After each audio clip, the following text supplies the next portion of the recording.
शुभ अपराह्न पिलामाने जिला शिक्षा अधिकारी कार्यालय सुंदरगढ़ स्थित भर्चुआल स्टूडियो माध्यम जोड़ी होता सुंदरगढ़ जिलार विभिन्न उच्च विद्यालय एसएसटी उच्च विद्यालय विज्ञान शिक्षक शिक्षयित्री तथा दशम श्रेणी छात्र छात्री समस्त को आज सेशन को स्वागत जनाऊँगी। मु विप्लव केशरी सामल एसटीडीएवी सरकारी उच्च विद्यालय बेदव्यास लाठीकटा ब्लॉक विज्ञान शिक्षक पिलामाने आमे दशम श्रेणी जीव विज्ञान संपर्क में पढ़ुंट। दशम श्रेणी जीव विज्ञान बही आमे विभिन्न जैव रासायनिक प्रतिक्रिया जोड़ाक आम बॉडी भितर चली शरीर भितर चली से संपर्क में जानी। प्रथम पर्यायर आमे प्रथम विषय पोषण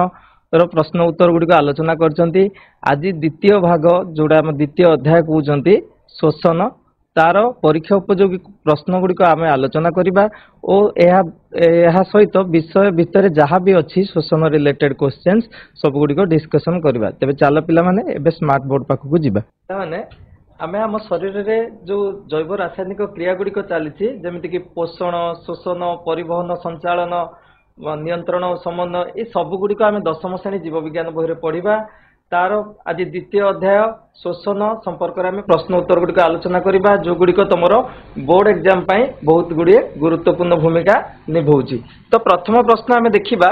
कोशीय शोषण कहले कौन बुझुंट यार विभिन्न पर्याय गुड़िकर नाम संपर्क में आम जाना। कोशीय शोषण पिला माने आम शरीर गठनर मूल एकक कहले आम कोश को बुझाऊँ। तेणुक कोश जमीती आम शरीर गठनर मूल एकक घर गढ़ाई जमी इटारे ठीक सेमती आम शरीर गठन होती कोशरे आम खाद्य ग्रहण कर अर्थात खाद्य अल्टीमेटली पहुँचुची कौटी कोश पाखे ठीक से आम शोषण कर अर्थ शोषण किए कोश कर। तो कोश भितर कौन कौन घटुची खाद्यर जारण घटुची आम जो खाद्य खाऊं से खाद्य प्रक्रियाकरण हो सारा पर जारण घटुची अर्थात ता सहित ऑक्सीजन मिसुची से ऑक्सीजन मिसला परे बा जारित होला परे आमे सेतिरु शक्ति पाउचंती अंगारकाम्ल गैस शोषण प्रक्रिया रे बाहर को बाहर आमे नौचंती अम्लजान छाड़ुचंती अंगारकाम्ल आमे छाड़ुचंती अर्थ कोश छाड़ुची ए सब गुड़िक प्रोसेस जोड़ा खाद्यर जारण घटिला किंबा शक्ति मोचन है जोटा शक्ति मिलला एटीपी आकार किंबा अंगारकाम्ल जोटा निर्गत है ये सब गुड़िक कोश भितर होउथबारु कोशीय शोषण बोली आमे कही था। ये कोशीय शोषण मुख्यतः तीनोटी पर्याय रही गोटे हूँ ग्लाइकोलिसिस द्वितीयटी हूँ साइट्रिक अम्ल चक्र और तृतीयटी हूँ इलेक्ट्रॉन परिवहन संस्था एगुड़िक कौन कौन या भितर कौन कौन हूँ आम परवर्ती क्वेश्चन गुड़िक जाना। तुम मैंने खाली एतिकी मन रख कोशीय शोषण में तीनोटी पर्याय अच्छी ग्लाइकोलिसिस साइट्रिक अम्ल चक्र इलेक्ट्रॉन परिवहन संस्था। कोशीय शोषण में कौन हूँ ग्लूकोज जो ग्लूकोज टी रही आम खाद्यर प्रक्रियाकरण पर जो ग्लूकोज तैयारी हुए से ग्लूकोज सहित ऑक्सीजन मिसे आम जो श्वासक्रिया अम्लजान ग्रहण कर मिसला परे बा जारित हुए जारित होला परे सेतिरु कार्बन डाइऑक्साइड जल आउ एटीपी सृष्टि हुए एटीपी जोटा आम शक्ति आकार रे व्यवहार करिथांती। द्वितीय प्रश्न आम देखा यही गोटे पार्थक्य दर्शा तुम मानकर परीक्षा आसूची वायु उपजीवी शोषण और वायु अपजीवी शोषण मध्य पार्थक्य दर्शा पिला माने आम शब्द रु बुझीबा उपजीवी उर अर्थ उपस्थिति अम्लजान उपस्थिति होता शोषण को आम वायु उपजीवी शोषण बोली कही था। एठी वायु अपजीवी शोषण अर्थ अपजीवी अर्थात अनुपस्थित अम्लजान अनुपस्थित होता शोषण को आम वायु अपजीवी शोषण बोली कही था। जेहेतु अम्लजान ये संपूर्ण भाव थाए तेणुक ये ग्लूकोज संपूर्ण जारण घटी थाए अर्थात ग्लूकोज टी संपूर्ण भाव जारित होता है किंतु ये अम्लजान अभाव थिबारु बा नथिबारु अम्लजान असंपूर्ण जारण घटी थाए। जेहेतु ये ग्लूकोज संपूर्ण जारण होती ताले केते अधिक शक्ति उत्पन्न हम केतोटी एटीपी सृष्टि होची वायु उपजीवी शोषण में 38 टी एटीपी परीक्षा शॉर्ट क्वेश्चन आछि मन रखिबो वायु उपजीवी शोषण में 38 टी एटीपी सृष्टि होतिला बेले वायु अपजीवी शोषण में बहुत कम परिमाण रे शक्ति उत्पन्न होता है मात्र 2 टी एटीपी सृष्टि होता है। एथिरे फाइनल प्रोडक्ट आम या पूर्व स्लाइड रे देखिले कौन फाइनल प्रोडक्ट वायु उपजीवी शोषण रे जोटी अम्लजान मिसची अंगारकाम्ल बाहरची जल बाहरची और किसी शक्ति पाउचंती ठीक से लिखाई एथिरे अंगारकाम्ल और जल मुक्त भाव में रही थाए किंतु वायु अपजीवी शोषण रे कौन होची इथानल बा सुरासार तैयारी होची किंबा लैक्टिक अम्ल सृष्टि होची किंतु अंगारकाम्ल और जल सृष्टि हो नाही। तो ये गला वायु उपजीवी और अपजीवी शोषण संपर्क रे। तृतीय प्रश्न आम देखा कोशीय शोषण आधार संपर्क में जाना आधार माने कौ जगार कोशीय शोषण हो कोशटा भितर पुणी किसी कोश अंगीकार रही थे कोशर कौ जगार कोश जो ये जो तीनो जाक प्रोसेस रहा आमर कोशीय शोषण ग्लाइकोलिसिस साइट्रिक अम्ल चक्र इलेक्ट्रॉन परिवहन संस्था एगुड़िक कोशर क्यों जगार होता है कोश भितर थिबा कोश जीवक कोश झिल्ली द्वारा आवृत होता है तुम मैंने देखिपार ये टोटाल बाहर जो आवरणटा को आम कोशर कौन कहते कोश झिल्ली भितर जोड़ा रही कौन कोश जीवक जोड़ा ब्लू कलर आम देखिपार चित्र माध्यम ताकू आम कोश जीवक बा साइटोप्लाज्म बोली कहते से साइटोप्लाज्म रे कोश अंगिका गुड़िक भासमान अवस्था थाए तेणुक कोशीय शोषण प्रथम पर्याय जोटा आम ग्लाइकोलिसिस बोली कहते यह कोश जीवक मध्य संपादित होता है तापर आसिया आम द्वितीय पर्याय कौटी होता है ना तो माइटोकॉन्ड्रिया होता है माइटोकॉन्ड्रिया स्ट्रक्चर विषय आम मैंने ऑलरेडी जानते माइटोकॉन्ड्रिया झिल्ली केतटा झिल्ली माइटोकॉन्ड्रिया दुईटी झिल्ली थाए गोटे बाह्य झिल्ली ये बाहर पटे जोड़ा देखुच आउ गोटे हूँ अंत झिल्ली जोड़ा भितर मोड़ी मोड़ी मोड़ी मोड़ी आम अंत झिल्ली बोली कहते ये जो दुई झिल्ली मध्यवर्ती अंचल में किसी ब्लू कलर जिनस देखुच ना नहीं या कहुए मैट्रिक्स माइटोकॉन्ड्रियल मैट्रिक्स बोली कहुए बा रसपूर्ण मैट्रिक्स बोली कहुए एथिरे बहुत प्रकार जैविक अम्ल एंजाइम लिपिड प्रोटीन सब अणुगुड़िक रही था यही जो मैट्रिक्स भितर ही आमर द्वितीय सोपान जोटा आम कहते कोशीय शोषण साइट्रिक अम्ल चक्र यही मैट्रिक्स रे ही संपादित होता है तृतीय आम देखुं ना तुम मैंने जो भीतर को जो झिल्लीटा देखुच आम अंत झिल्ली बोली कहते ये अंत झिल्ली को जब आम एमती जूम करके देखा यही आमको देखा ये जो बाहर लाइन टाक आम देखुं बाह्य झिल्ली भीतर जोड़ा देखुं आम अंत झिल्ली बोली कहते से अंत झिल्ली रे ही तृतीय सोपान जोटा आम रहा इलेक्ट्रॉन परिवहन संस्था यह संपादित होता है तेणुक तीन टा जिनस मन रख ग्लाइकोलिसिस कोश जीवक संपादित होता है साइट्रिक अम्ल चक्र माइटोकॉन्ड्रिया मैट्रिक्स रे संपादित होता है और तीन रे जो इलेक्ट्रॉन परिवहन संस्थाटी आमर माइटोकॉन्ड्रिया अंत झिल्ली रे संपादित होता है परवर्ती क्वेश्चन आम देखिए गोटे गोटे आम पढ़ी पढ़ी जा बर्तमान ग्लाइकोलिसिस रे कौन होउछि ग्लाइकोलिसिस कौटी होउछि प्रथम आम जानले ग्लाइकोलिसिस कोशर कोश जीवक ही संपादित होता है कोश जीवक संपादित होता है यही जो ग्लाइकोलिसिस को पुणी दुईटा सोपान रे भाग कराला जो ग्लूकोज विघटन घटुची ग्लूकोज टी भांगुची सेटा होउची दुईटी सोपान रे होता है प्रथम पर्याय कौन होउची ना ग्लूकोज संकेत समस्त आम जानते C6H12O6 अर्थात कार्बन एटी केतेटा अछि 6 कार्बन विशिष्ट ग्लूकोज 6 कार्बन विशिष्ट ग्लूकोज टी वर्तमान प्रथम पर्याय रे भाग होइकी केतेटा होची गोटे 3 कार्बन विशिष्ट सरल शर्करा आउ गोटे 3 कार्बन विशिष्ट सरल शर्करा माने दुईटी 3 कार्बन विशिष्ट सरल शर्करा रे परिणत होची एटा भांगिले जा एटा भांगिले सेया आमे गोटे को विचार करिबा ताले प्रथम पर्याय रे कोन हला एटीपी सहायता रे बा किछि शक्तिर सहायता रे ग्लूकोज अणु भांगी की कोन हला ना 3 कार्बन विशिष्ट सरल शर्करा रे परिणत हला तापरे द्वितीय सोपान रे कोन होउची ना एई जो 3 कार्बन विशिष्ट शर्करा जो थिला सी वर्तमान कोन होउची संश्लेषित होई एटीपी और NADH2 को संश्लेषित करी बाहर कला परे से कोन रे परिणत होउची ना 3 कार्बन विशिष्ट पायरुभिक अम्ल रे परिणत होउची तल तीनटा जिंस ही होउची एठी प्रथमे ग्लूकोज सहित ग्लूकोज रो कार्बन संख्या होउची 6 प्रथम सोपान रे कोन हला 6 कार्बन टा भांगी की हे गला 3 कार्बन दीटा 3 कार्बन विशिष्ट सरल शर्करा अणु रे परिणत हला से 3 कार्बन भितरु पुणी कोन हला एहा द्वितीय सोपान रे NADH2 संश्लेषित कर साला परे बा एटीपी बाहर कर साला परे ये कौन हला 3 कार्बन युक्त पायरुभिक अम्ल रे परिणत हला वर्तमान ग्लाइकोलिसिस रे कौन होउची ताले शेष प्रोडक्ट हमर होउची पायरुभिक अम्ल आमे ग्लाइकोलिसिस शेष रे कौन पाइले पायरुभिक अम्ल पाइले तापर ये जो पायरुभिक अम्ल पाइले यह को परिवेश अनुसार किपरि कार्य करिवा आमे से विषय रे जानिबा वर्तमान 3 प्रकार कंडीशन आम पाखरे हेई पारे मो पाखरे पैसा बहुत थाई पारे मो पाखरे पैसा टोटाल न थाई पारे मो पाखरे पैसा अल्प किछि थाई पारे एई 3टा कंडीशन को छाडी के अलगा किछि कंडीशन हेई परिबो कि हेई परिबो नाही ठीक सही परे पायरुभिक अम्ल वर्तमान ग्लाइकोलिसिस रे सृष्टि हे सला परे या पाखरे 3टा ऑप्शन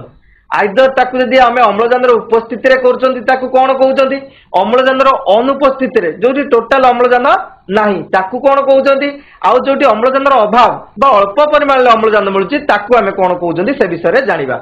तो अम्लजान अनुपस्थिति कथा प्रथम जानिबा जोटी अम्लजान रहू नाही वर्तमान कोष जीवक रे वर्तमान ग्लाइकोलिसिस सरी जाईची पायरुभिक अम्ल सृष्टि होईची एई जदि अम्लजान न पाएछे ताले कोन सृष्टि हबो ना एई पायरुभिक अम्ल 2 कार्बन युक्त এই পাইরুভিক অম্লটা 2 কার্বন যুক্ত ইথানল বা সুরা সারে পরিণত হব। যদি আমি অক্সিজেন কু বন্ধ হয়ে যাইছি কিবা অক্সিজেন টোটাল মিলুনি তাহলে সেই যে 3 কার্বন বিশিষ্ট আমি পাইছিলে কোন পাইরুভিক অম্ল সে বর্তমান 2 কার্বন বিশিষ্ট ইথানল বা সুরা সারে পরিণত হব। যেহেতু সুরা সার প্রস্তুত হউছি তাকে সুরা সার কিণন বলি কুহাଯିବ। অম্লজানর অভাবে কোন হব যদি অল্প অম্লজান সে পাইলা তাহলে কোন হব ना ये 3 कार्बन विशिष्ट जो आमर पायरुभिक अम्ल रहा यह लैक्टिक एसिड रे परिणत है। ये जो लैक्टिक एसिड रे परिणत है लैक्टिक एसिड केते कार्बन विशिष्ट 3 कार्बन विशिष्ट लैक्टिक अम्ल रे परिणत है। एटा कोठी होता है ना बेले बेले आमर जो क्रैम्प हो जाए आम दौड़ दौड़ हठात मसल सेल रे ही हुए बा पेशी कोष रे संकोचन प्रसारण जो यह होता है बेले बेले कौन जगह आमको हो गले आमको पेन हुए बा सृष्टि हुए कौन क्रैम्प सृष्टि हुए से जगह आम कौन करती सांग मैंने सब मिसिकी मसाज कर दिखते गोटे जगह को बारंबार बारंबार घसती अर्थात कौन ना जी अम्लजान से अभाव होती बर्तमान आम अम्लजान मसाज मध्यम किसी परिमाण में सप्लाय करती जहाद्वारा कि जो लैक्टिक एसिड फॉर्मेशन होती धीरे धीरे बंद हो जाए आम पेन रु भी रिलैक्स पाती। तापर अम्लजान उपस्थिति थे कौन हम ना अम्लजान उपस्थिति है आम जानी वायु उपजीवी शोषण हम प्रथम जोटा पढ़ले वायु उपजीवी शोषण कौन हम ताल पायरुभिक अम्लटा भांगी भांगी भांगी भांगी शेष कौन हम एटीपी सृष्टि हम जल सृष्टि हम ए सब सृष्टि हम। तो या जदि आम डायग्रामेटिकली बुझा ताल पायरुभिक अम्ल 3 कार्बन विशिष्ट 3टा कंडीशन हो पारे अम्लजान अनुपस्थिति रे यह अंगारकाम्ल शक्ति आउ सुरासार सुरासार केते कार्बन विशिष्ट 2 कार्बन विशिष्ट सुरासार रे परिणत कर दे पारे। किंतु जदि अम्लजान अभाव घटिला एटा कोठी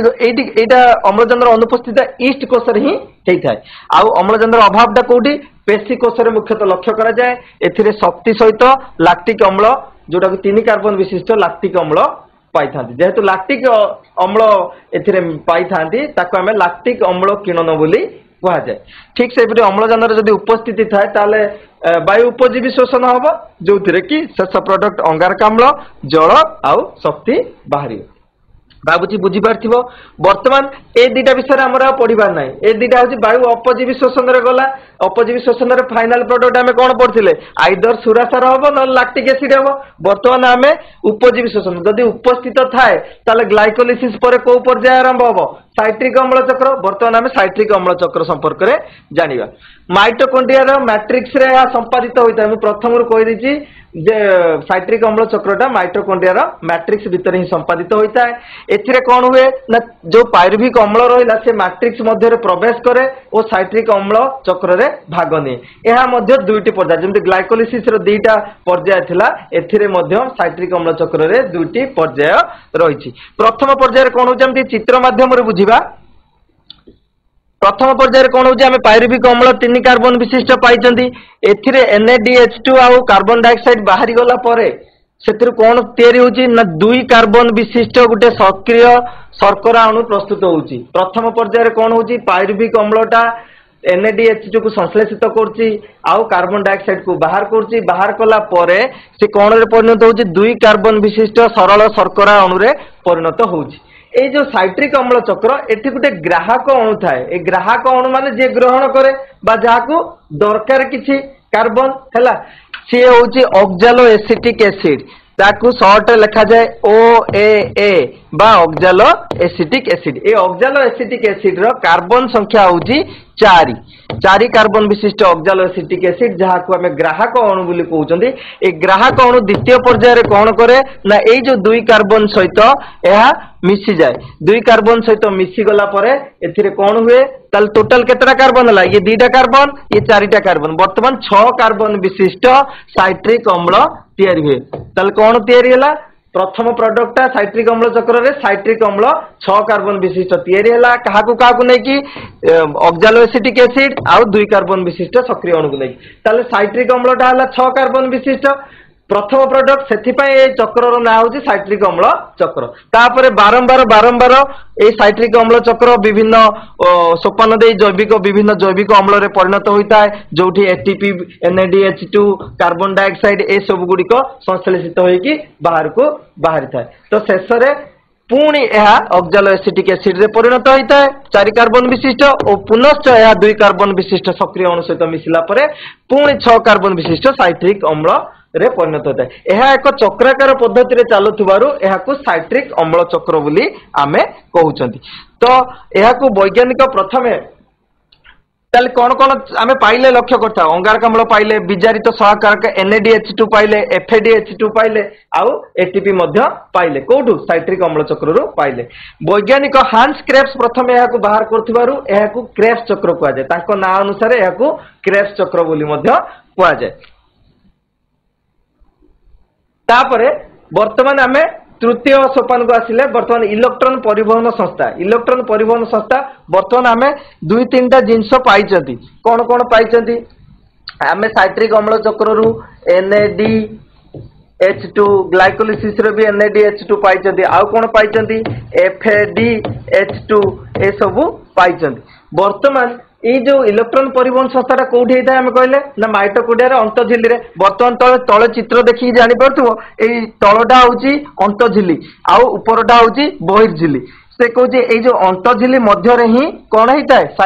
इलेक्ट्रॉन परिवहन संस्था होता है। ये जो NADH2 और FADH2 जोड़ाक संश्लेषित होगी बाहरिला जेहेतु एथिरे हाइड्रोजन अच्छी एक आम विजारित अणु बोली कहउचंती ए विजारित अणुगुड़िक वर्तमान कौन हुए प्रक्रियाकरण होता है। ये अंतझिल्ली रे तार प्रक्रियाकरण बा भांगिबा आरंभ होता है। प्रक्रियाकरण जदि NADH2 को भांगिबा आमे ताले कौन हबो गोटे NAD+ हबो आउ कौन हबो गोटे इलेक्ट्रॉन दबो आउ कौन दबो गोटे प्रोटॉन दबो जोटा आमे H+ हिसाब रे लिखि पारे। ताले 3टा जिंस NAD+ गोटे इलेक्ट्रॉन गोटे प्रोटॉन ठीक सेमती FADH2 को जदि आमे भांगिबा ताले कौन दबो FAD+ आउ कौन दबो गोटे हाइड्रोजन प्लस बा प्रोटॉन दबो आउ गोटे इलेक्ट्रॉन दबो ताले ए 3टा जिंस दबो। ताले वर्तमान कौन करिवो ए जो प्रोटॉन गुडा तैयारी हैला H+ आयन गुडी तैयारी हैला ए H+ आयन गुडी चित्र को लक्ष्य करो पिला माने ए H+ आयन गुडाक दी जो झिल्ली रहिला बाह्य झिल्ली और अंतर झिल्ली मध्यवर्ती अंचल रे जाकी सब जमा हैला किए H+ आयन गुडी जाकी मध्यवर्ती झिल्ली रे जो झिल्ली मध्य जो गैपटा अच्छी सेठी जाकी जमा हैला। आउ कौन ना ये जो इलेक्ट्रॉन गुड़िक कौन है ना अंतझिल्ली रे किसी बाहक अणु थाए मझे मझे देखुथ गोटे गोटे बाहक अणु रही ये बाहक अणुर काम कौन ना गोटे गोटे इलेक्ट्रॉन को आगु आगु शिफ्ट करके एठी इलेक्ट्रॉन टा ए बाहक अणु आगु नब से बाहक अणु ताकू आगु नब एमती करी आगु जीव किछि समय पर आमे कौन देखिबा ना विजरित सहकारक जोगुडाक थिबे सेगुडा तो भाग हो गले प्रक्रियाकरण हो गला। वर्तमान ए जो H+ आयन गुड़िक एठी सब जमा होइचंती ए H+ आयन गुड़िक कौन करिवे जेहेतु इलेक्ट्रॉन टा जाउची गोटे पॉजिटिव चार्ज ताकू कौन आकर्षण करिवो ना नहीं पॉजिटिव चार्ज जतले इलेक्ट्रॉन टा ए रास्ता रे जाउची पॉजिटिव चार्ज टा एठी अछि ताकू गोटे आकर्षण करिवो तांको भीतर गोटे बल सृष्टि हबो से बल को सक्षम बल बोली कहते से सक्षम बल सृष्टि होगा द्वारा कौन हुए ना ये जो एटीपी सिंथेज नामक गोटे एंजाइम थाए जो अंतझिल्ली रे से एटीपी सिंथेज नामक एंजाइम भांगी की कौन तैयारी हुए एटीपी प्रस्तुत होता है एतिकी हुए आउ कौन हुए ना एठी किछि हाइड्रोजन को नहीं मझे थिबा अंतझिल्ली मध्य थिबा हाइड्रोजन को नहीं ऑक्सीजन सहित हाफ ऑक्सीजन सहित मिसेकी सेठी जल मध्य तैयारी हुए हैला। ताले एठू आमे इलेक्ट्रॉन परिवहन संस्था रे आमे 2टा जिंस पाइले जलर सृष्टि भी देखिले आउ एटीपी रो सृष्टि मध्य देखिले। ताले इलेक्ट्रॉन परिवहन संस्था रे मुख्यतः कौन हुए अंतझिल्ली रहिता है मन रख अंतझिल्ली रहिता है एथिरे आमे जो NADH2 और FADH2 पाइचंती ए दुईटार प्रक्रियाकरण होता है प्रक्रियाकरण हैला परे जो प्रोटॉन गुड़िक H+ आयन गुड़िक मध्यवर्ती अंचल को पलांती आउ इलेक्ट्रॉन गुड़िक बाहक अणु द्वारा अंतझिल्ली रे आगु जाती केते बाट जाती जेतेले एटीपी सिंथेज पाखरे पहुंची जाती एटीपी सिंथेज से जो आकर्षण बल तांको भितरे प्रोटॉन और इलेक्ट्रॉन भितर जो सक्षम बल अच्छी से बल को विनियोग करी सेथिरु कोन तयारी करे एटीपी सृष्टि करे और परवर्ती अवस्था रे एई जो ऑक्सीजन जो थाए से ऑक्सीजन रो सहायता रे एठी जल मध्य सृष्टि होइताय ताले जल आउ एटीपी सृष्टि हैला हमर इलेक्ट्रॉन परिवहन संस्था रे भाबुची पिला माने भल से बुझी पारथिबो नेक्स्ट क्वेश्चन को जिबा विभिन्न प्राणी माने भिन्न भिन्न अंग द्वारा श्वासक्रिया करथांती आमे किपरि श्वासक्रिया करथांती देखिबा समस्त श्वास अंग गुडी को समान नुहे जेमिति कि एकोकोशी छिद्राळ हाइड्रा जो माने एकोकोशी रहले एमिबा टाइप रो जीव सेमानकर श्वास पई कोनोसी निर्दिष्ट अंग नाही सेमाने कोन ना विसरण प्रक्रिया रे जल रे जो द्रवीभूत अछि अंग अम्लजान ताकू से श्वासक्रिया हिसाब रे ग्रहण करथांती केमिति ना जल रे विसरण माध्यम रे जतल नेबे जल रे अम्लजान रो मात्राटा अधिक बा सांद्रता अधिक ताको शरीर रे कम तो अधिक सांद्रता रो सबले कम सांद्रता को ऑक्सीजन फ्लो हुए जा द्वारा कि समान श्वासक्रिया कर पारंती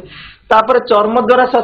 चर्म द्वारा को मान श्वासक्रिया करंती जिया जोक बेंगो ए माने चर्म द्वारा श्वास करिथांती बेंगर मन रखियो पिला माने केवल चर्म द्वारा करेनी बेंग जेतेले लार्भा अवस्था रे थाए सेतेबेले से गाली बा माछ भलिया थाए तेनकर गाली रे श्वासक्रिया करे नले मुख गोहर फुसफुस देई करे किंतु शीत दिने जेतेले शीत सुक्ति रे आसे सेतेबेले ताहा हमर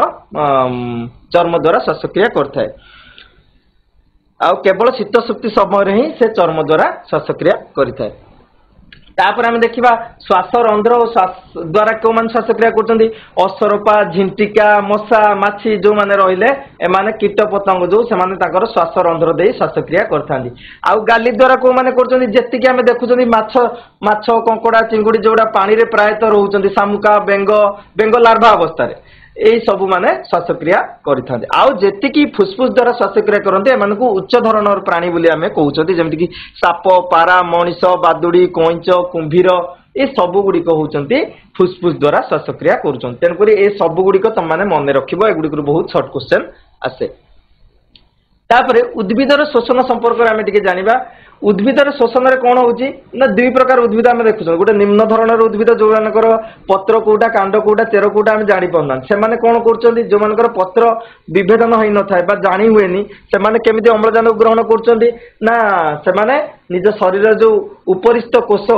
रहिला शरीर ऊपर जो कोष गुडी को रहिला से कोष द्वारा विसरण प्रक्रिया वायुमंडल रे अम्लजान अधिक सांद्रता तांकर कम तेनकरी तांको कोष को अम्लजान वायुमंडल रु जाई थाय तापर आसला सबुज उद्भिद मान कथा पिला मन तुम माने भल से जानिचो जे सबुज उद्भिद मानकर पत्र रे बा यंग पार्ट रे कोन थाए गोटे ओपनिंग थाए से ओपनिंग टा को हम स्टोमाटा बोली कहउछन से स्टोमाटा द्वारा ही ए माने मुख्यतः ए जो शोषण प्रक्रिया रे स्टोमाटा ही मुख्य भूमिका ग्रहण करथाय दिन बेला कोन होउची ना दिन बेला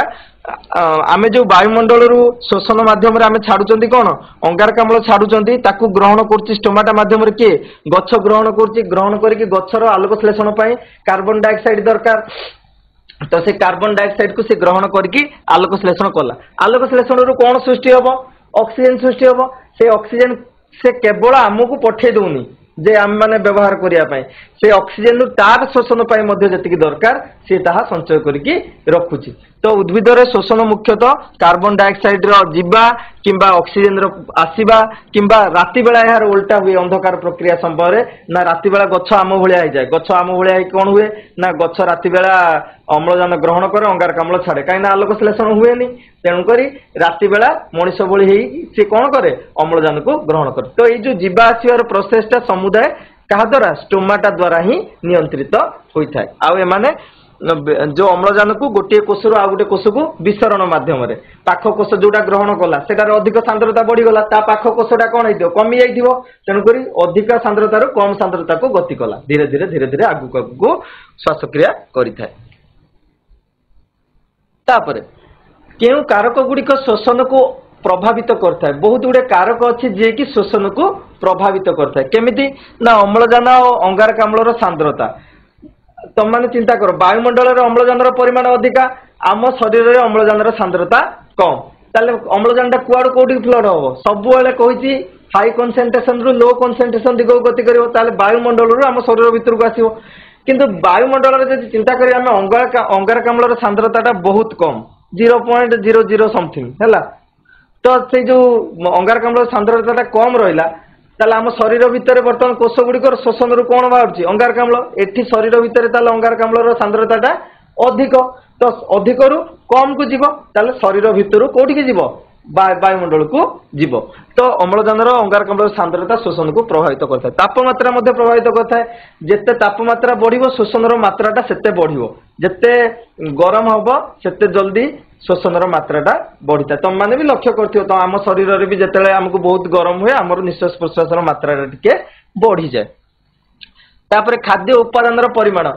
आमे जेतिकी खाद्य ग्रहण कर ऑक्सीजन सहित मिसिकी जारित हम तेणुक खाद्य उत्पादन परिमाण आम जिते बढ़ेबा सेते ग्लुकोज फॉर्मेशन हम सेते ग्लुकोज सेतिकी अम्लजान दरकार ता देहरु कार्बन डाइऑक्साइड जल आउ शक्ति को बाहर करने तेणु खाद्य उत्पादन परिमाण को मध्य जदि आम बढ़ाऊँच ताले शोषण परिमाण मध्य बढ़ुची तापर कौन कोषर विपाचन उपस्थिति मध्य शोषण गुड़ी को प्रभावित करते कोषर जो विपाचक पदार्थ गुड़ी रहा तार उपस्थिति मध्य शोषण को प्रभावित करिଥାଏ। नेक्स्ट क्वेश्चन ये जो प्राणी और उद्भिद मानक मध्य कौन पार्थक्य ताले रहिला जो श्वासक्रिया ना प्राणी मानकर विभिन्न विभिन्न अंग पड़े आम एमिबा गोटे प्रकार करुच्ची माछ गोटे प्रकार करुच्ची मनीष गोटे प्रकार करुच्ची पारा आ गोटे प्रकार बेंगुआ गोटे प्रकार मशा आ गोटे प्रकार तो आमर सब भिन्न भिन्न अंग रही प्राणी मानकर श्वासक्रिया विभिन्न अंग गुड़िक रही किंतु उद्भिद गुड़िक श्वासक्रिया कौन निर्दिष्ट अंग सेमती ना से मुख्यतः अम्लजान अंगारकाम्ल को क्या द्वारा विनिमय करते गैस विनिमय होता है स्टोमाटा गोटे ही ओपनिंग थाए जो पत्र रे किंबा यंग पार्ट रे से स्टोमाटा देकी ही से अम्लजान अंगारकाम्ल को विनिमय करते यह हूँ मुख्य पार्थक्य। तापरे मनुष्यर श्वासतंत्र विभिन्न अंश गुड़ी को आम जाना और ग्रसनी गठन संपर्क में जाना तुम मैंने प्रायतः स्कूल में पढ़ा हबनी मनुष्यर श्वासतंत्र जदि आम जाना ताल श्वासतंत्र आरंभ होमर नासा पथरु ये सब गुड़िक जहाँ देखुच नासा पथ मान तुम नाक दुईटा पुड़ा अनुभव कर दुईटा गात या आम नासा रंध्र बोली कहते नाक जो पुड़ा दीटा को आम देखुन नासा रंध्र बोली कहते गोटे लंबा पाइप आगू जाइए आम नासा पथ बोली कहते जो पट देकी आम प्रश्वास नौ निश्वास छाड़ुन नासा पथ बोली कहते नासा पथरे आगू आगू वायु जाए तुम मैंने आंगुली किए पुराऊ जब नाक जापर गोटे गोटे झिली टाइप किसी परदा अच्छी जोटा कि आगू आउ आमर आंगुली जाऊनी कहुए शैक्षणिक झिली से शैक्षणिक झिली कौन हुए जी बाहर धूलिकणा जहाँ भी रहा से सब लाखिकी रहे वायुटा से छाणी होगी आगू को जाए नासा पथर आगू को रहा किए ग्रसनी हूँ श्वासनली आरंभ पूर्व चित्र तुम जापर ये जो सरी जो मझी जगह श्वासनली आरंभ पूर्व ये जो जगह आम देखुं या आम कौन कहते ग्रसनी बोली कहते से ग्रसनी पर कौन आसुची श्वासनली जो लंबा पाइपटा देखुच सीधाटा ताको आम श्वासनली बोली कहते श्वासनली आसिकी देख दीटा फुसफुस आमर अच्छी बाँ पटे जोटा अच्छी बाम फुसफुस डाण पटे जोटा अच्छी डाण फुसफुस बा दक्षिण फुसफुस ये दुई फुसफुस को श्वासनली मध्य जो छोट छोट पाइप बा ब्रांच दीटा आम श्वासनलिका बोली कहते श्वासनली पर कौन आसला श्वासनलिका तापर लास्ट को आमर रहा फुसफुस आ फुसफुस मध्य छोट छोट घर गुड़िक अच्छी जो गैस गुड़िक रही है आम कोटारिका बोली कहते बर्तमान आम ग्रसनी गठन संपर्क में जाना ग्रसनी एक पेशी बहुल टिश्यू ग्रसनी कहली नासा पथ जो सरी से आरंभ नासा पथर शेष आरंभ श्वासनली और खाद्यनली जो आरंभ होती पर्यंत जो अंशटा थाए आम कहते ग्रसनी बोली कहते ग्रसनी ताने यही गोटे जिनस गोटे जिनस जो जिनस कौन हो गोटे नाक पटू ओपन थाए गोटे पार्टी पटू ओपन थाए ग्रसनी एक आम कहते नाक पटू जोटा ओपन थाए आम नासा ग्रसनी बोली कहते पार्टी पटू मुह पटू जोटा थाए आम मुख ग्रसनी बोली कहते ग्रसनी यही गोटे थाए ऊपर पटू जोटा थाए नाक पटू नासा ग्रसनी आउ मुख पाखु जोटा थाए मुख ग्रसनी बोली कहते से कौन कह ग्रसनी दुई साइड रे एक जोड़ा टनसिल रही लसिका ग्रंथि रही आमर ये टनसिल तुम मान शीत दिन जन जनकर टनसिल बाहर यही पटटा टी ओहली जाए तलू आउ टे ओहली आसे आम टनसिल लसिका ग्रंथि बोली कहते यहाँ ग्रसनी पछ कांथरे रही आउ कौन ग्रसनी शेष भागु दीटा नली बाहर दीटा पाइप बाहर ग्रसनी शेष भागु ग्रसनी जो सरी दुईटा पाइप बाहर दुईटा पाइप गोटे हूँ खाद्य नली गोटे हूँ श्वासनली है ये जो खाद्य नली दीटा द्वार अच्छी दीटा पाइप अच्छे दीटा द्वार अच्छी तार खाद्य नली द्वार को आम गलेट बोली कहते श्वासनली द्वार को आम ग्लटिस बोली कहते मन रख खाद्य नली द्वार को गलेट श्वासनली द्वार को ଗ୍ଲଟିସ୍ ବୋଲି କହୁଛନ୍ତି। ଆଉ କଣ ହୁଏ ନା ଶ୍ୱାସନଳୀର ଦ୍ୱାରରେ ଗୋଟେ ଅଧିଜିହ୍ବା ଅଛି ବା ଛୋଟ ଜିଭ ଅଛି ବା ପରଦା ଅଛି। ଶ୍ୱାସନଳୀର ଯୋଉ ଅଛି ଯେତେବେଳେ ଆମେ ଖାଦ୍ୟ ଗ୍ରହଣ କରୁଛନ୍ତି ଦିଟା ଯାକ ପାଇପ୍ ଅଛି ନା, ଆମେ ଯେତେବେଳେ ଖାଦ୍ୟ ଗ୍ରହଣ କରୁଛନ୍ତି ଖାଦ୍ୟ ଗ୍ରହଣ କଲା ବେଳେ କଣ ହଉଛି ନା ଏଇପଟେ ଦେଇ ଖାଦ୍ୟ ଯାଉଛି ଖାଦ୍ୟ ନଳୀ ଯୋଉଟାକୁ ଆମେ ଗଲେଟ ବୋଲି କହୁଛନ୍ତି, ଏଇପଟେ ଯୋଉଟା ଯାଉଛି ତାକୁ ଆମେ ଶ୍ୱାସନଳୀ କହୁଛନ୍ତି। ବେଳେ ବେଳେ ଖାଦ୍ୟ ଖାଇଲା ବେଳେ କଣ ହୁଏ କାଳେ ଏପଟକୁ ଖାଦ୍ୟ ପଳେଇ ଆସିବ ଶ୍ୱାସନଳୀରେ ପ୍ରବେଶ କରିବ, ସେଥିପାଇଁ ଯୋଉ ଅଧିଜିହ୍ବା ଅଛି ସିଏକୁ ବନ୍ଦ କରିଦିଏ। ଯେତେବେଳେ ଆମେ ଖାଦ୍ୟ ଗିଳୁଛନ୍ତି ସେତେବେଳେ ଶ୍ୱାସନଳୀର ଦ୍ୱାରଟି ବନ୍ଦ ଥାଏ ଆଉ ଏଟା ଓପନ ଥାଏ, କିନ୍ତୁ ଖାଦ୍ୟ ନଳୀର ସେମିତି କୌଣସି ପରଦା ନାହିଁ। ବେଳେ ବେଳେ କଣ ହୁଏ ଯେହେତୁ ଏଇଟା ଗୋଟେ ସ୍ୱୟଂକ୍ରିୟ ପ୍ରକ୍ରିୟା ହଠାତ୍ ହଉଥାଏ, ମଣିଷ କନଫ୍ୟୁଜନ ପଡେ। ଆମେ ଖାଉ ଖାଉ କଥା କହିଦେଲେ କିମ୍ବା ହସିଦେଲେ କଣ ହୁଏ ବେଳେ ବେଳେ ଯୋଉ ଅଧିଜିହ୍ବାଟା ଶ୍ୱାସନଳୀରେ ବନ୍ଦ କରିବା ପରିବର୍ତ୍ତେ ଖୋଲା ରହିଥାଏ, ଯାହାଦ୍ୱାରା କି ଆମେ ଗିଳୁଥିବା ଖାଦ୍ୟ ବେଳେ ବେଳେ ଶ୍ୱାସନଳୀରେ ପଶିଯାଏ, ନାକରୁ ପଖାଳ ଭାତ ବାହାରି ଆସେ ବା ଯାହା ଖାଉଥିବ ଖାଦ୍ୟ ନାକ ବାଟେ ବାହାରି ଆସେ। ଆଉ କିମ୍ବା କାଶ ହୁଏ ଆମକୁ ବହୁତ, ଆମେ ତାକୁ କୁହନ୍ତି ଆମକୁ କିଏ ମନେ ପକାଉଛି, ଆକ୍ଚୁଆଲି କେହି ଆମକୁ ମନେ ପକାନ୍ତିନି। ଖାଦ୍ୟ ନଳୀ ବାଟେ ଖାଦ୍ୟଟା ଯିବା କଥା, ସେଇଟା ଶ୍ୱାସନଳୀରେ ପ୍ରବେଶ କରିବା ଦ୍ୱାରା ଆମକୁ କଷ୍ଟ ହେଇଥାଏ। ତ ଖାଦ୍ୟ ଗିଳିବା ସମୟରେ ଅଧିଜିହ୍ବା ଦ୍ୱାରା ବନ୍ଦ ହେଇଥାଏ ଓ ଶ୍ୱାସନଳୀକୁ ପ୍ରବେଶ କରିପାରେ ନାହିଁ। ଇଏ ହେଉଛି ଗ୍ରସନ୍ଧିର ଗଠନ। ତାପରେ ଆମେ ଦେଖିବା ନିଶ୍ୱାସ ଓ ପ୍ରଶ୍ୱାସ ମଧ୍ୟରେ କଣ ପାର୍ଥକ୍ୟ ରହିଛି। ପ୍ରଶ୍ୱାସ ଆମ ମାନଙ୍କ ଭିତରେ ଭୁଲ ଧାରଣା, ଆମେ କଣ ନଉଛୁ ମୁଁ ନିଶ୍ୱାସ ନଉଛି, ନା ସେଇଟା ଭୁଲ। ଆଜିଠୁ ସେ ଛାଡି ଦିଅ, ତମ ବର୍ତ୍ତମାନ ସାଇନ୍ସର ଷ୍ଟୁଡେଣ୍ଟ, ଆଉ ବର୍ତ୍ତମାନ କହିବନି ଆମେ ଯୋଉଟା ନଉଛୁ ସେଇଟା ନିଶ୍ୱାସ ହେଲା। ଆମେ ପ୍ରବେଶ ଶବ୍ଦରୁ ପ୍ରବେଶ, ଯୋଉଟା ଆମ ଶରୀର ଭିତରକୁ ପ୍ରବେଶ କରୁଛି ତାକୁ ଆମେ ପ୍ରଶ୍ୱାସ କହୁଛନ୍ତି। ଆମେ ନଉଛନ୍ତି କଣ ପ୍ରବେଶରେ ଅମ୍ଳଜାନ ନଉଛନ୍ତି, ତେଣୁକରି ଫୁସଫୁସ ମଧ୍ୟରେ ବାୟୁର ପ୍ରବେଶକୁ ଆମେ କହୁଛନ୍ତି ପ୍ରଶ୍ୱାସ। ଆଉ ନିଶ୍ୱାସ ନିର୍ଗତ, ଯାହା ବାହାରି ଯାଉଛି। ନି ଶବ୍ଦର ଅର୍ଥ ଅଛି ନିର୍ଗତ, ଯାହା ଶ୍ୱାସ ନିର୍ଗତ ହଉଛି। ଫୁସଫୁସରୁ ବାୟୁ ପ୍ରସ୍ଥାନ ବା ବାହାରି ଯିବାକୁ ଆମେ ନିଶ୍ୱାସ ବୋଲି କହୁଛନ୍ତି। ଆକ୍ଚୁଆଲି ପ୍ରଶ୍ୱାସ କଲାବେଳେ ବା ନିଶ୍ୱାସ କଲାବେଳେ କନସେପ୍ଟଟି କଣ ହୁଏ ନା, ପ୍ରଶ୍ୱାସ କଲାବେଳେ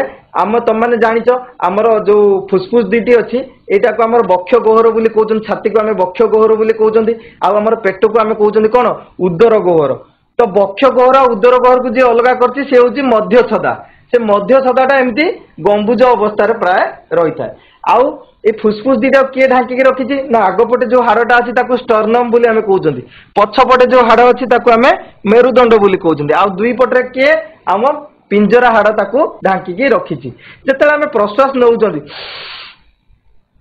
ତାହେଲେ କଣ ହେଲା, ୟାର ଆକାର ବଢିଗଲା, ଯୋଉ ଅନ୍ତ ପିଞ୍ଜରା ତାର ଆକାର ବଢିଗଲା ପରେ କଣ ହଉଛି ନା, ୟାକୁ ଯୋଉ ବାୟୁଜନିତ ଚାପଟା କମି ଯାଉଛି। କୋଟାରିକାରେ ଅଳ୍ପ ଅଳ୍ପ ଯୋଉ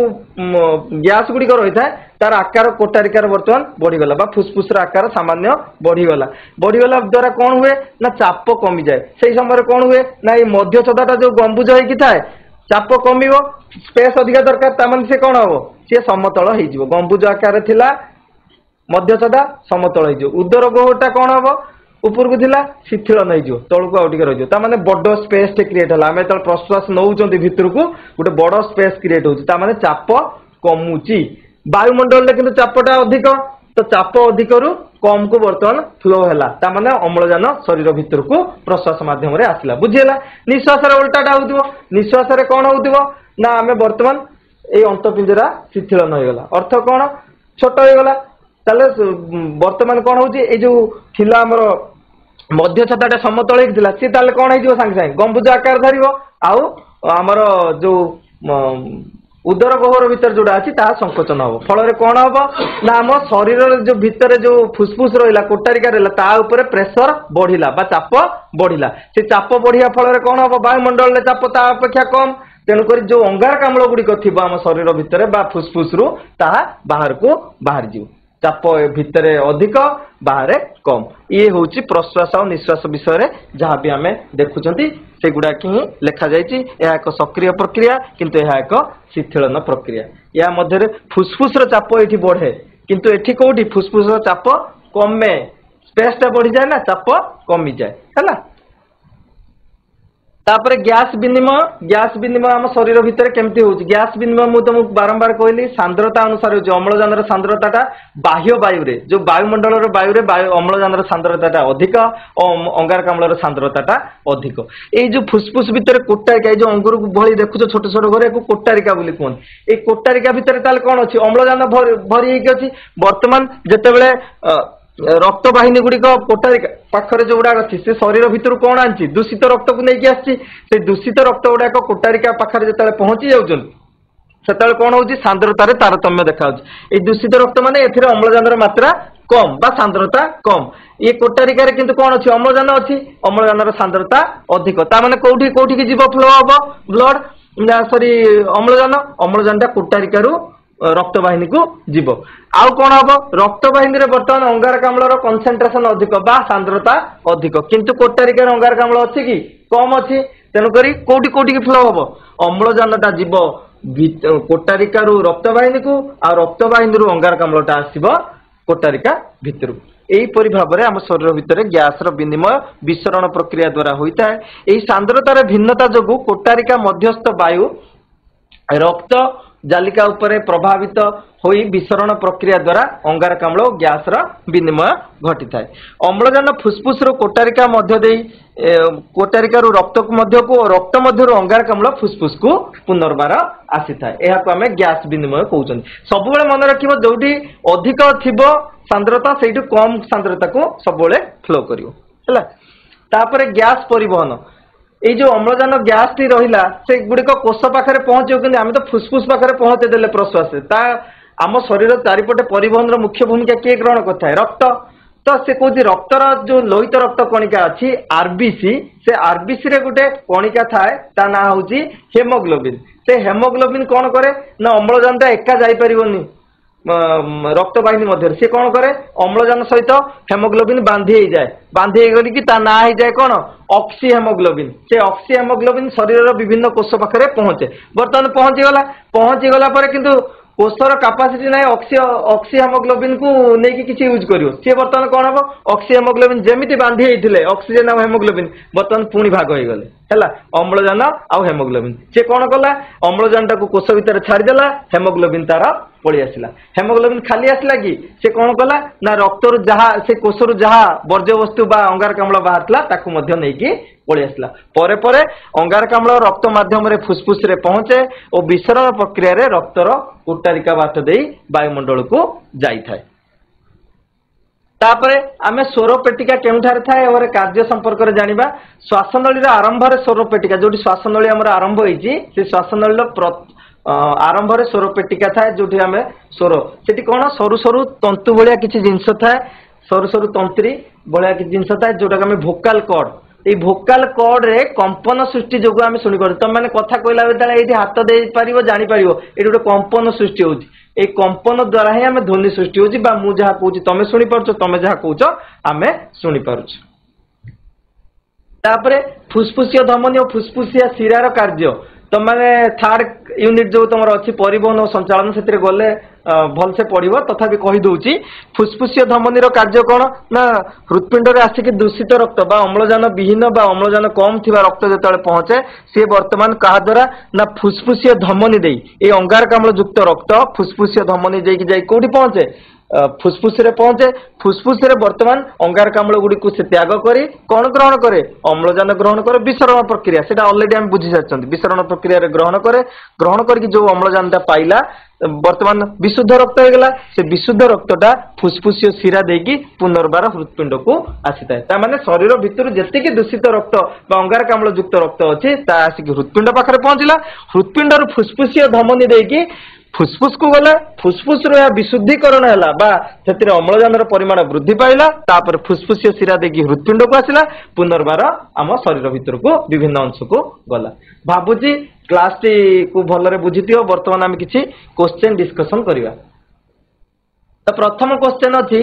केउ जीव श्वासरंध्र द्वारा श्वासक्रिया करे नाही तो माने स्क्रीन रे देखुछ केउ जीव श्वासरंध्र द्वारा श्वासक्रिया करे नाही चिंगुड़ी मशा झिंटिका असरपा केउटी श्वासरंध्र द्वारा श्वासक्रिया करे नाही। तो प्रथम प्रश्न उत्तर पाई पिला माने हैंड रेज करो। एसटीडीएवी हाई स्कूल केउ जीव श्वासरंध्र द्वारा श्वासक्रिया करे ना? S T D A V high school Chinguri. Very good. तो चिंगुड़ी गाली द्वारा श्वासक्रिया करे, बाकी जेतिकी आमे देखुछन ताहा श्वासरंध्र द्वारा श्वासक्रिया करथाय। द्वितीय क्वेश्चन आमे देखिबा श्वासरंध्र आधार रे निम्नलिखित जीव मानक भितर केउटी पृथक? एई जो जेतिकी चारटा जीव देखुछ माछ, बेंगफुला, तिमी, चिंगुड़ी एमानक भितर किए अलग प्रकार श्वासक्रिया करिथाय? माइक ऑन करके को। तिमी माछ तिमी माछ कोन करे ना फुसफुस द्वारा श्वासक्रिया करिथाय। Very good. Second third question देखिए केउटी श्वासक्रिया और खाद्य ग्रहण पई साधारण अटे? श्वासक्रिया रे भी थाए आ खाद्य ग्रहण बेले भी थाए। किए? ग्रसनी, स्वरपेटिका, श्वासनली, नासापथ? ग्रसनी उभय रे थाए। Very good, very good. 4 number question वायु उपजीवी शोषण रे ईस्ट ठारे केउटी उत्पन्न हुए नाही? वायु उपजीवी शोषण आमे जानले ईस्ट पाखरे सुरासार किरण हुए बोली आमे जानले। से सुरासार किरण रे एंक भितर कोउटा फॉर्मेशन हुए नाही? सुरासार, जल, एटीपी, अंगारकाम्ल। सुरासार किरण तो सुरासार हुए ना? सुरासार किरण रे सुरासार उत्पन्न हुए, केउटी उत्पन्न हुए नाही? जल उत्पन्न हुए नाही। बाकी सुरासार, अंगारकाम्ल और एटीपी सृष्टि होता है। आमे से चित्र माध्यम रे ताहा देखिथिले। Very good. नेक्स्ट क्रेब्स चक्र रे दुई कार्बन युक्त सक्रिय ग्राहक अणु क्रेब्स चक्र रे किए थिला जे ग्रहण करथला? ग्राहक अणु आमे काहा को कहउथले? Succinic acid, pyruvic acid, citric acid, oxaloacetic acid? Very good. Oxaloacetic acid जाको आमे कहउचंती ओएए सी ही ग्राहक अणु भाव कार्य करता है। जीवकोश रे केउ अंगिका शक्ति केंद्र रूपे कार्य करे? कोश रे काहा को शक्ति केंद्र माइटोकॉन्ड्रिया। Very good. एटा तुम बारंबार पढ़िछ नवम अष्टम सेति कहि दउछ। मनुष्यर बक्ष गहर, उदर गहर को किए पृथक करथिबा अंशर नाम कोन? पिंजरा हाड़, मध्यछदा, मेरुदंड।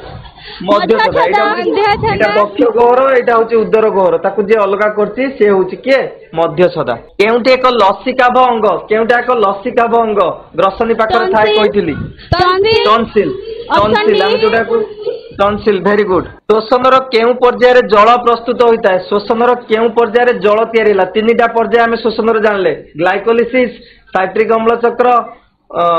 जोटा आम क्रेब्स चक्र बोली कहले, आउ इलेक्ट्रॉन परिवहन संस्था। कोउठी जल सृष्टि हेतला? मने पका पिला माने इलेक्ट्रॉन परिवहन संस्था। इलेक्ट्रॉन परिवहन संस्था रे ही जल सृष्टि हेतला हला। Very good. मनुष्यर श्वासहार प्रति मिनिट रे केते थर होइता है? आमे प्रति मिनिट रे केते थर श्वासक्रिया करिथांती? 15 रु 20 थर। 15 रु 20 थर। एटा गोटे जनरल क्वेश्चन समस्त जानिथिबो। Very good. भाबुची क्लास टाकू समस्ते भलरे बुझिथिबो। तम मानको पई किछि गृह कार्य अछि, पिला माने लेखि दियो आ तम विद्यालय रे थिबा विज्ञान शिक्षक शिक्षयित्री मानको ए गृह कार्य गुडी को करी देखैबो। एटी गोटे लास्ट को थैंक यू कहया पर गोटे मेसेज देबा समस्त को पई जे lungs are mean to be filled by air not smoke. आमर फुसफुस अछि बा लंग्स अछि केवल सुस्थ अम्लजान पई, किंतु आम माने जो बहुत लोक कोन करचंती ना स्मोक बा धूम्रपान द्वारा यह नष्ट कर तार कोटारिका गुड़ी को नष्ट कर। तेणुक आमर आज मोटो होची आमे लंग्स को एयर द्वारा फिल करवा, सुस्थ एयर द्वारा फिल करवा, किंतु स्मोक द्वारा नुहे। धन्यवाद।